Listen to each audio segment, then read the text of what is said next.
ഇടയ്ക്ക് ഓരോ ചായ കുടിച്ചും കാഴ്ച കണ്ടും അവർ മുന്നിലേക്ക് പോയി. കോളേജിൽ ചെന്ന് സർട്ടിഫിക്കറ്റ് വാങ്ങി. കോളേജിലെ പ്രിയപ്പെട്ട ഇടങ്ങൾ ഹരിയെ ചെന്ന് കാണിച്ചു. കോളേജിലെ വാഗമരത്തിന്റെ ചോട്ടിൽ വെറുതെ ഒന്നിരുന്നു. കോളേജ് ക്യാൻറ്റീനിൽ നിന്നും ഉച്ചക്ക് കഴിക്കാനുള്ള ആഹാരവും കഴിച്ചു. വെയിൽ താഴുന്നതിന് മുമ്പ് അവർ ഇറങ്ങി. സൂര്യൻ ചുട്ടുപൊള്ളിച്ചു. എങ്കിലും ഈ വെയിലിന് പോലും വല്ലാത്തൊരു ചേലുണ്ടെന്ന് അവൾക്ക് തോന്നി. ഇടയ്ക്ക് തമാശകൾ പറഞ്ഞും പൊട്ടിച്ചിരിച്ചും സമയങ്ങൾ കടന്നുപോയി. കണ്ടാൽ പുച്ഛത്തോടെ ദേഷ്യത്തോടെ സംസാരിച്ചവരുടെ ഇടയിൽ നിന്നും മഞ്ഞുരുകുന്നു അവൾ. അപ്പോൾ അവളൊരു രാത്രി നെഞ്ചോട് ചേർത്ത് പിടിച്ച് അവളുടെ അച്ഛൻ പറഞ്ഞ വാക്കുകൾ ഓർത്തു. ഒരു രാത്രിക്കപ്പുറം പിറ്റേ ദിവസമുള്ള മനുഷ്യർ ഉണ്ടാവുമോ എന്നറിയില്ല. പെട്ടെന്നൊരു നിമിഷം ശ്വാസം നിലച്ചാൽ പിണക്കങ്ങൾ വാശികൾ എല്ലാം പിന്നീട് ഒരു നോവായി മാറുമെന്നും കഴിവതും ഏറ്റവും നന്നായി സ്നേഹിക്കുക എന്ന് അയാൾ പറഞ്ഞത് പത്മിനി വെറുതെ ആലോചിച്ചു. ഇടയ്ക്ക് എപ്പോഴോ തമാശ പറയുന്നതിന്റെ കൂട്ടത്തിൽ പത്മിനിയുടെ മുഖത്തേക്ക് ഇടം കണ്ടിട്ട് ഹരി നോക്കുന്നതിനിടയിൽ ആണ് അവളും നോക്കിയത്. പെട്ടെന്ന് പൊട്ടിച്ചിരികൾ നിന്നു. ഒന്നും മിണ്ടാനാവാതെ പേരറിയാത്ത ഒരു വികാരത്തോടെ അവർ ഒന്നും മിണ്ടാതെ ഇരുന്നു. കാറിന്റെ ഗ്ലാസ്സിൽ കൂടി വെയിൽ അരിച്ചിറങ്ങുന്നുണ്ട്. വെയിൽ ചുവപ്പിച്ച അവളുടെ മുഖം അത്രമേൽ സുന്ദരമായിരുന്നു. വീടെത്തുന്നതിന് തൊട്ട് മുമ്പാണ് ആ മൗനത്തിന്റെ കീറി മുറിച്ചവൾ ചോദിച്ചത്. ഹരിക്ക് എന്നെ ഓർമ്മയുണ്ടോ?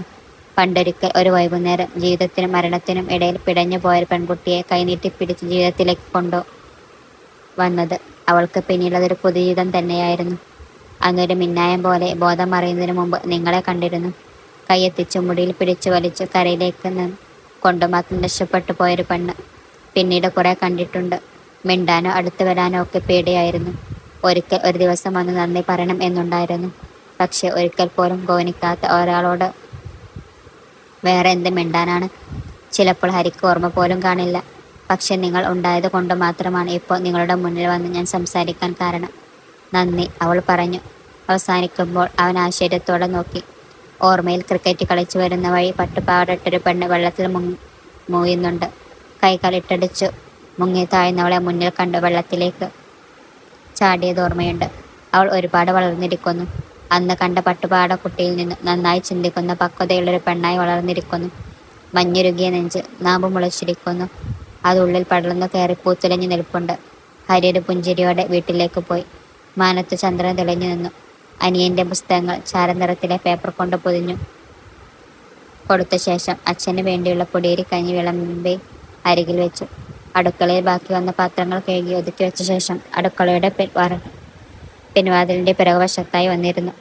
തണുത്ത കാറ്റ് വീശുന്നുണ്ട്. ചന്ദ്രന്റെ നിലാവ് ചുറ്റും പടർന്നു നിൽപ്പുണ്ട്. പരിചയം ഇല്ലാത്ത നമ്പറിൽ നിന്നും കാൾ വരുന്നത് കണ്ടാണ് ഹരി ഫോൺ ചെവിയോട് ചേർത്ത് വെച്ചു. ഫോണിനിപ്പുറം ഒരു ശബ്ദം കേട്ട് തല്ലുന്ന അമ്പരന്നു. ഹലോ ഹലോ പറയൂ. ഞാൻ ആണ് പത്മിനി. അവളുടെ നേരത്തെ ശബ്ദം കേട്ട് അവൻ തൂണിന്റെ ഒരു വശത്തേക്ക് ചാരിയിരുന്നു. എന്തോ കിടക്കാൻ നേരെ നിങ്ങളോടൊന്ന് സംസാരിക്കാൻ തോന്നി. എനിക്ക് വേണ്ടി സമയം മാറ്റിവെച്ചു വന്നതിന് നന്ദി, അവൾ പറഞ്ഞപ്പോൾ ഹരി നിറഞ്ഞ മനസ്സോടെ ചോദിച്ചു. എന്തിനു നന്ദി? ശരിക്കും ഇയാൾ പറഞ്ഞപ്പോഴാണ് പണ്ടത്തെ കാര്യങ്ങൾ ആലോചിച്ചത്. ഒരു നിമിത്തം പോലെ പിന്നീട് കാണേണ്ടി വരിക. അവൻ പറഞ്ഞ് അവസാനിപ്പിച്ചപ്പോൾ ഫോണിന്റെ അങ്ങേ തലത്തിൽ ഏറ്റവും മനോഹരമായ ചിരി ചിരിച്ചു. ആ സംസാരം തീരുന്നതിന് തൊട്ടു മുമ്പായി അവൾ പറഞ്ഞു. അന്നത്തെ ദേഷ്യത്തിലാണ് കണ്ടക്ടർ പണി മാത്രം എടുത്താൽ മതിയെന്ന് പറഞ്ഞത്. നാളെ ഓഫീസിൽ വരും. അച്ഛനോട് ഞാൻ പറഞ്ഞിട്ടുണ്ട്. ജോലി അല്പം ഒരു മാറ്റം വരും കേട്ടോ. ഇത്രയും പഠിപ്പുള്ള ആളല്ലേ, ഇനി കണ്ടക്ടർ പണി ചെയ്യണ്ട. പറഞ്ഞ് അവസാനിപ്പിക്കുമ്പോൾ ഹരിയുടെ ഹൃദയത്തിൽ അതുവരെയും ഇല്ലാത്തൊരു തണുപ്പ് അരിച്ചിറങ്ങി. അത് മനസ്സ് തണുപ്പിച്ചു, ഉടനെ തണുപ്പിച്ച് ചൊയ്ന്നിറങ്ങുന്നുണ്ട്. ആ തണുപ്പിൽ ജോലിക്കയറ്റിൽ നിന്നും കിട്ടുന്ന പൈസക്ക് അച്ഛൻ്റെ അസുഖം സൗഖ്യമാക്കുന്നത്, അനിയൻ്റെ ഫീസ് അടക്കാൻ വിളിച്ചു പറയാത്ത ദിവസങ്ങളെപ്പറ്റി, അടവുകൾ ലോണുകൾ കൃത്യമായി അടയുന്ന മാസങ്ങളെപ്പറ്റി ഹരി വെറുതെ സ്വപ്നം കണ്ടു.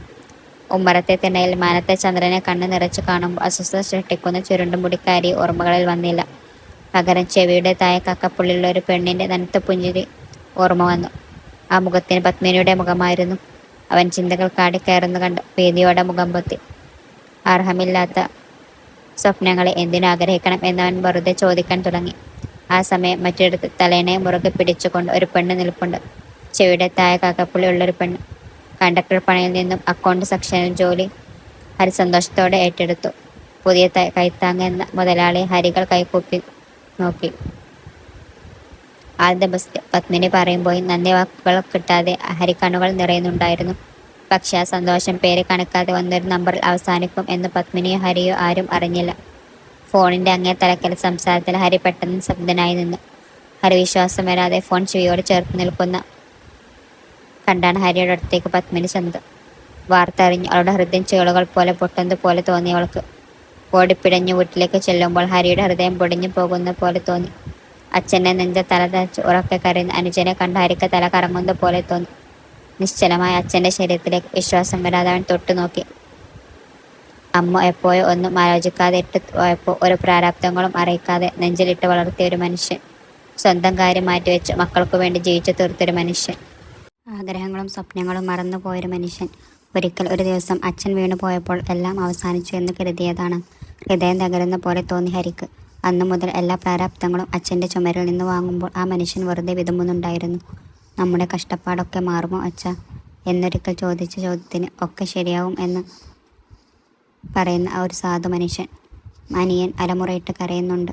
അവനെ വാരിയെടുത്ത് നെഞ്ചോട് ചേർക്കുമ്പോൾ ഹരിയുടെ നെഞ്ചിൽ ഏറ്റവും വലിയ ശൂന്യത വന്നു.